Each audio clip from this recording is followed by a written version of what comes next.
इतिहास लिखा है इसमें, कुछ खास छिपा है इसमें। इतिहास लिखा है इसमें, कुछ खास छिपा है इसमें। मर्यादा है, कोई वादा है, विश्वास रखा है इसमें। सात फेरों से मिला ये तो उपहार है, मेरा श्रृंगार है, मेरा श्रृंगार है, मेरा श्रृंगार है, मेरा श्रृंगार है। मंगलसूत्र, मंगलसूत्र, मंगलसूत्र, मंगलसूत्र,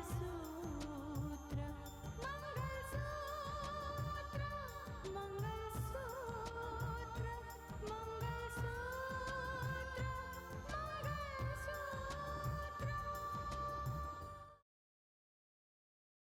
और राहुल, इस मामले में तुम मेरी मदद कर सकते हो, क्योंकि तुम राकेश को मिलकर उस सच्चाई के बारे में पता लगा सकते हो। इस बार विपिन राकेश बनकर पिन मारेगा आपके जीजा और दीदी को,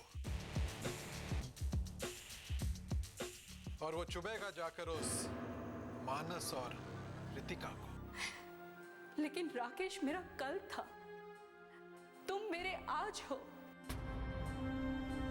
अब रितिका को यह सोचना होगा कि जिस राकेश को वो बेगुनाह साबित करना चाहती थी, वो बेगुनाह नहीं। राकेश पर किसी की नजर ना पड़े। नहीं नहीं, किसी की नजर नहीं पड़ेगी। सुंदर ने कहा है कि वो उसे बहुत सावधानी से लेकर आएगा। कैसा है तो? खुश रहो बेटे, खुश रहो।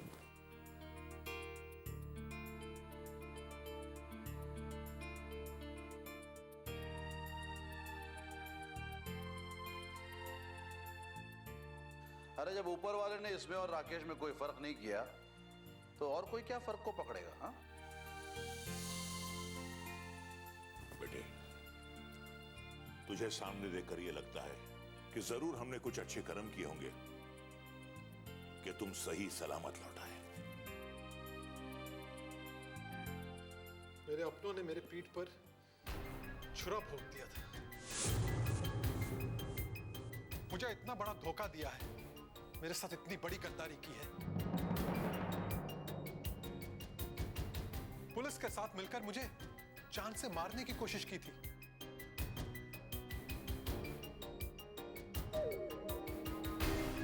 और पापा, आप जानते हैं इसके पीछे वो मानस और रितिका का ही हाथ है।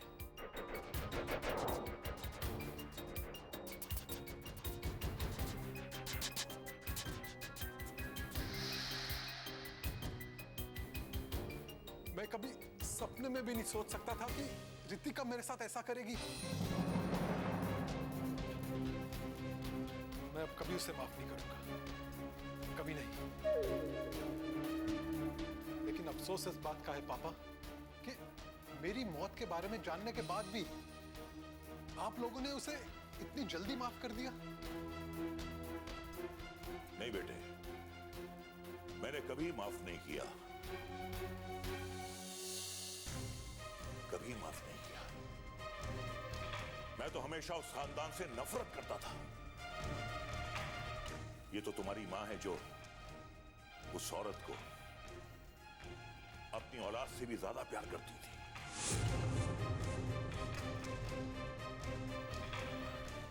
मुझे क्या मालूम था, जिसे मैं अपनी बेटी की तरह मानती हूँ वही मेरे बेटे की गुनहगार है। लेकिन वो कल की बात थी मां। आज आपका बेटा आपसे कह रहा है कि वो रितिका ही थी जो आपका आंचल सूना करना चाह रही थी।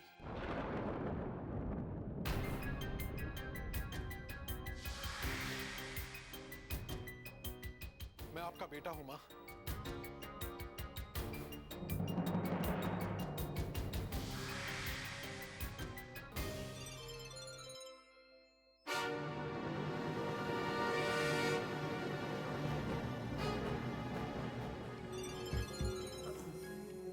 किसका फोन है? नहीं दीदी, देखिए, इतने सालों के बाद आपका बेटा आया है, किसी और से कोई बात नहीं होगी अब, बस।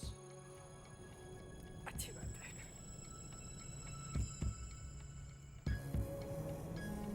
माँ ने मेरा फोन काट दिया? मुझे माँ को दोबारा फोन करना चाहिए या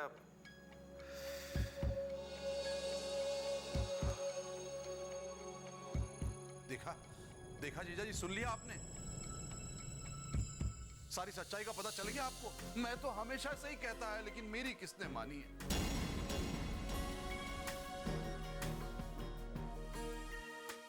जीजा जी देखिए, साजिश का बदला अब आपको ही लेना होगा, क्योंकि बेचारा राकेश तो किसी के सामने आ नहीं सकता और ना ही किसी से बदला ले सकता है।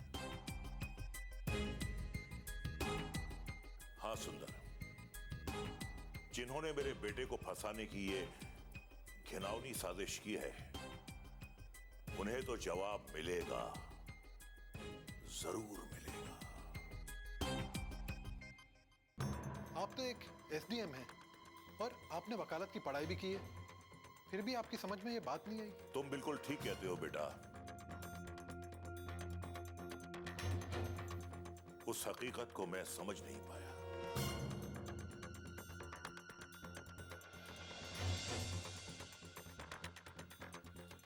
लेकिन बेटा, तुम बचे कैसे? अपने बारे में कुछ तो बताओ हमें। पुलिस ने तो अपनी तरफ से मुझ पर गोली चला ही दी थी, लेकिन घायल हालत में मैं कुछ गांव वालों को मिला और उन्होंने मेरी जान बचाई।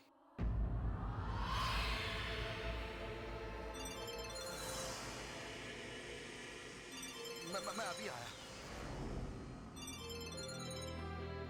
मैं आपको बताता हूं कि मेरे साथ क्या हुआ, मुझ पे क्या बीती।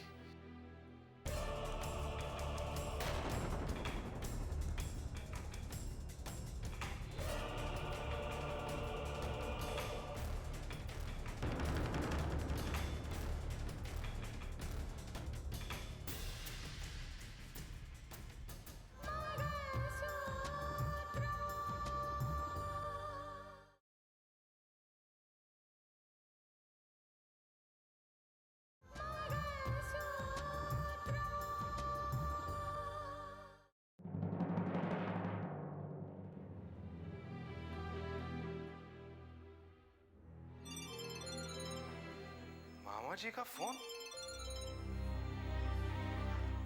हाँ मामा बोलिए। अरे क्या मामा जी, क्या बेवकूफी कर रहे हो अर्जुन? तुम्हें दीदी को फोन करने की क्या जरूरत थी? क्यों? वो मेरी माँ है, क्या मैं उन्हें फोन नहीं कर सकता? अरे मैंने कब कहा कि मेरी माँ है, लेकिन ऐसी बेवकूफी तो मत करो। तुम्हें पता है तुम्हारी नादानी तुम्हें फांसी से फांसी के तख्ते पर पहुंचा सकती है।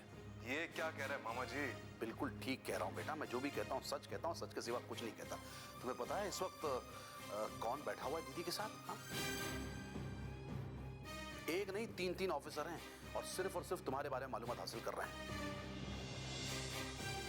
क्या क्या नहीं? हाँ, ये तो अच्छा है कि मैं वहां हाजिर था, इसलिए मैंने फोन कट कर दिया, वरना आज तो तुम भांजे गए थे पूरी तरह से।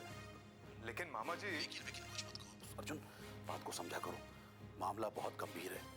इस वक्त तो तुम्हारा फोन करना तुम्हारे लिए तकलीफदेह साबित हो सकता है। वो तो जीजा जी के कहने पर मैंने तुमसे रितिका को फोन करवाया था। अब गलती मेरी थी, लेकिन मुझे क्या पता था बेटा कि इतनी जल्दी ये सब कुछ हो जाएगा। मेरा मतलब है कि रितिका पुलिस को तुम्हारे पीछे इतना जल्दी लगा देगी। समझ रहे हो ना भांजे? इसलिए प्लीज किसी भी तरह से फोन मत करना दीदी को। पता नहीं चलना चाहिए उन्हें, कहीं ऐसा ना हो कि पुलिस वो दीदी का कॉल ट्रेस कर रही हो या फिर पुलिस उनके बारे में तफ्तीश हासिल कर रही हो। हा? तो फंसोगे तो तुम ही ना बेटा। पर तुम अच्छी तरह जानते हो कि रितिका किस हद तक जा सकती है। उसके सर पर तो जुनून छाया हुआ है तुम्हें गिरफ्तार करने का। समझ गए ना बेटा? हाँ हाँ, अब तो समझ जा।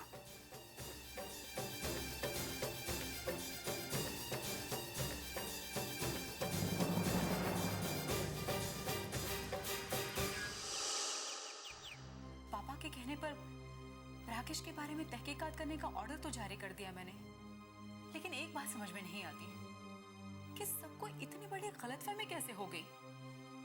इससे भी बड़ा सवाल ये है भाभी कि इस मुद्दे को 1 साल से भी ज्यादा हो गया है, और अगर राकेश अभी तक जिंदा था तो कहाँ था वो? साक्षी, सबके जहन में यही बात है। काश मैं एक बार राकेश से मिल पाती तो मेरे सारे सवालों के जवाब मुझे मिल पाते, क्योंकि मेरे सवालों के जवाब सिर्फ और सिर्फ राकेश के पास हैं। लेकिन राकेश तक पहुंचने का मेरे पास कोई रास्ता नहीं। मैं जानती हूँ भाभी, उस बात को लेकर आप कितनी बड़ी उलझन में हैं। इसलिए मैंने राकेश तक पहुंचने का एक रास्ता निकाला है। कौन सा रास्ता? यही मैं आपसे कहना चाहती हूँ भाभी। मैंने राकेश के बारे में राहुल से बात की है। राहुल वही ना जो तुम्हारा दोस्त है? हाँ, और अगर वो हमारी मदद करेगा तो हम राकेश तक पहुंच पाएंगे। तुम्हें लगता है कि वो तुम दोनों की मदद करेगा? मगर मुझे नहीं ऐसा लगता। राहुल राकेश का भाई है, खून का रिश्ता है दोनों का। मुझे तो ये लगता है कि राहुल तुम्हें राकेश तक पहुंचने भी नहीं देगा। आप ठीक कहते हो बड़े पापा,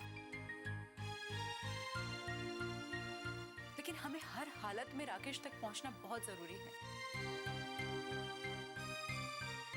क्योंकि मेरे कुछ सवालों के जवाब सिर्फ और सिर्फ राकेश ही दे सकता है। और जब तक वो सवालों के जवाब मुझे नहीं मिलेंगे, मैं परेशान रहूंगी।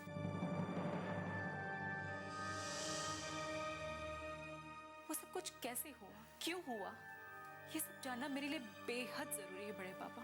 हाँ बहू, लेकिन इन सब बातों से, इन सब घटनाओं से घर के हर सदस्य में दरारें पैदा हो गई है।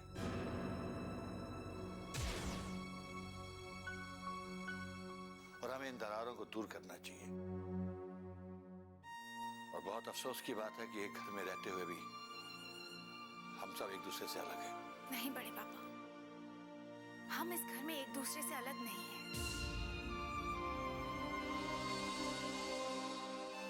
सिर्फ एक माँ ही है जिन्हें अपनी सोच के आगे किसी और की सोच सही नहीं लगती।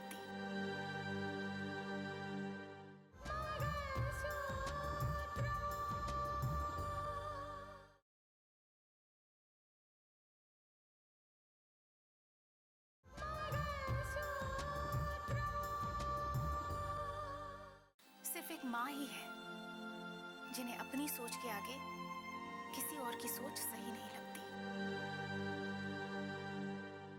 शायद तुम ठीक कह रही हो साक्षी। और हाँ बहू, जिस तरह तुम मानस को लेकर परेशान हो, उसी तरह मैं एक बात बता देना चाहता हूं कि सुजाता मानस की माँ है।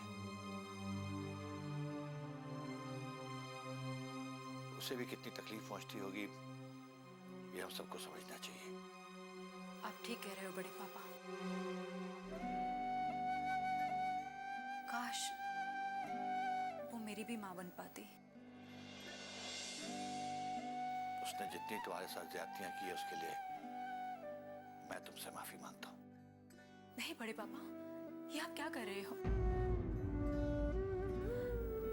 उससे माफी मांगकर मुझे शर्मिंदा मत कीजिए। इनफैक्ट मैं तो ये भी नहीं चाहती कि माँ जी मुझसे माफी मांगे।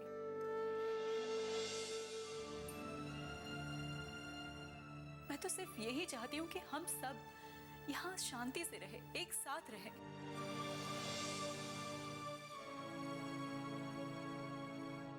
और ये जो हालात हमारे सामने आए हैं ना, उसका एक साथ मिलकर मुकाबला करें। बड़े पापा, जिस किसी ने भी इस घर को और मानस को फंसाने की साजिश की है ना, हमें उसका पर्दाफाश करना है।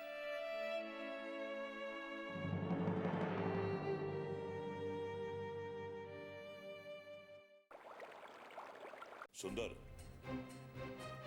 जब तक यह साबित नहीं हो जाता कि राकेश को फंसाने के पीछे रितिका और मानस का हाथ है और राकेश बिल्कुल बेगुनाह है, तब तक राकेश को कानून से छुप कर ही रहना होगा। डैड, मैं तो विश्वास ही खो चुका था कि मेरे मामले में मानस और रितिका को गुनहगार माना जाएगा।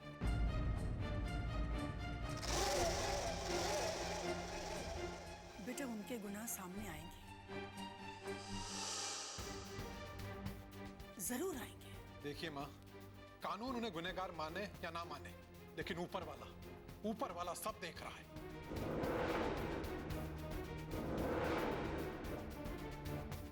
उसके यहाँ देर है, अंधेर नहीं। ये जो आज मानस कानून के जाल में फंसा है ना, बस उस ऊपर वाले के कारण है, उसी की दया है। लेकिन बेटा, हमें ये नहीं भूलना चाहिए कि रितिका मानस को बचाने की हर मुमकिन कोशिश करेगी।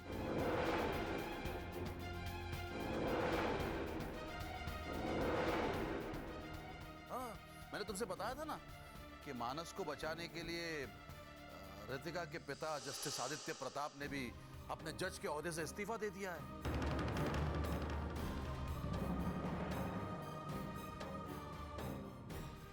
और वकील का चौगा पहनकर अदालत में उतरने वाले हैं।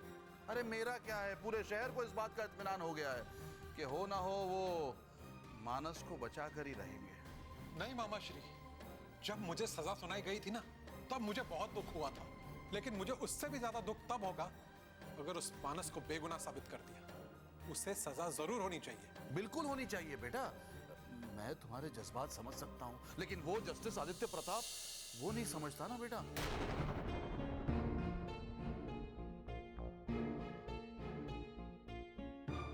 मैंने तो सुना है कि उन्होंने मानस को बचाने के लिए अपनी कमर कस ली है।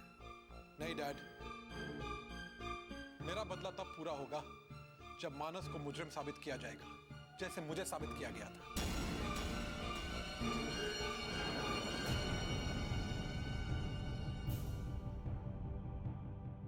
उसे फांसी के तख्ते तक पहुंचाया जाएगा, जैसे मुझे पहुंचाया गया था।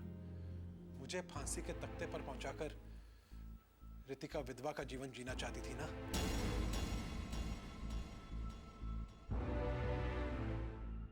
अब उसे वही जीवन गुजारना होगा। मैं चाहता हूं कि वो एक विधवा का जीवन जिए।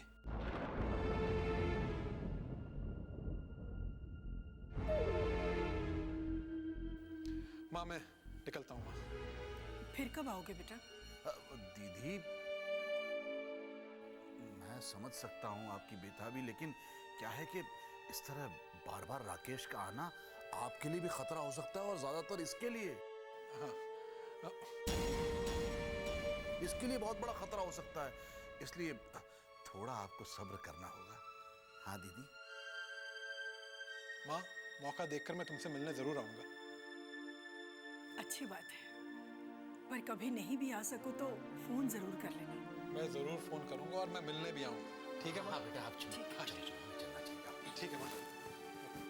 खुश रहो। अच्छा डैड। जीते रहो बेटा, जीते रहो। चलता हूँ।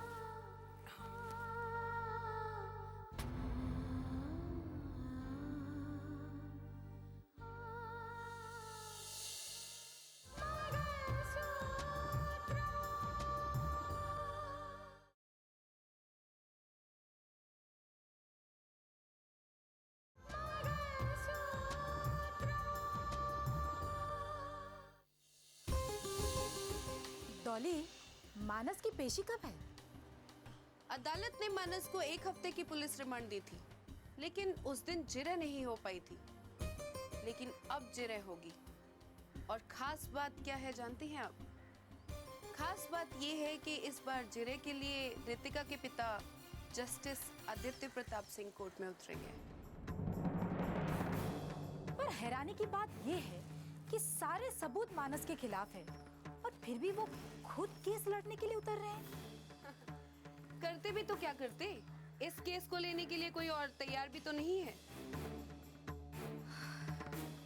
हाँ, मैं जानती थी, और सुंदर ने मुझे बताया था कि एसडीएम राजेश्वर भी अब रितिका के खिलाफ हो चुके हैं, और वो खुद भी चाहते हैं कि मानस फांसी की तख्ती पर पहुंचे। ओह, तो आप ये कहना चाहती हैं कि अब सारा खेल हमारी मुट्ठी में है, राइट? हाँ, इसीलिए मैंने सुंदर को यहाँ बुलाया है। और मुझे ये भी जानना है, उसने तुम्हारे साहब से 10 करोड़ रुपया लेकर गया था कि रितिका का ट्रांसफर करवा देगा। उन पैसों का उसने किया क्या? हर चीज पैसे से नहीं खरीदी जा सकती।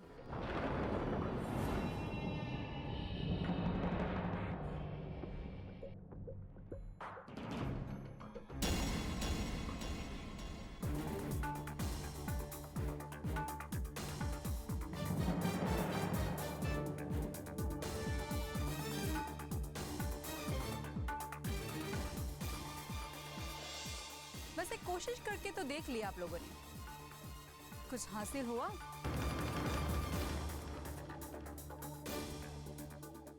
मैं यहाँ से तब तक नहीं जाऊंगी जब तक मैं आप लोगों के चेहरे से झूठ का मुखौटा हटा नहीं देती। समझ गए? कौन सी मुखौटे की बात कर रही हैं आप? मुखौटा तो मैंने उतारा है आपका।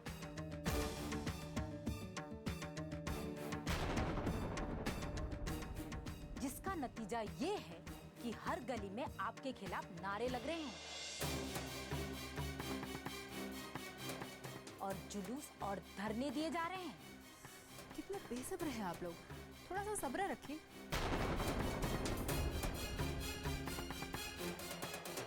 जो लोग मेरे खिलाफ नारे लगा रहे हैं ना, वो ही लोग, वो ही पब्लिक आपका वो अंजाम करेगी कि आपने अपने ख्वाब में भी नहीं सोचा होगा।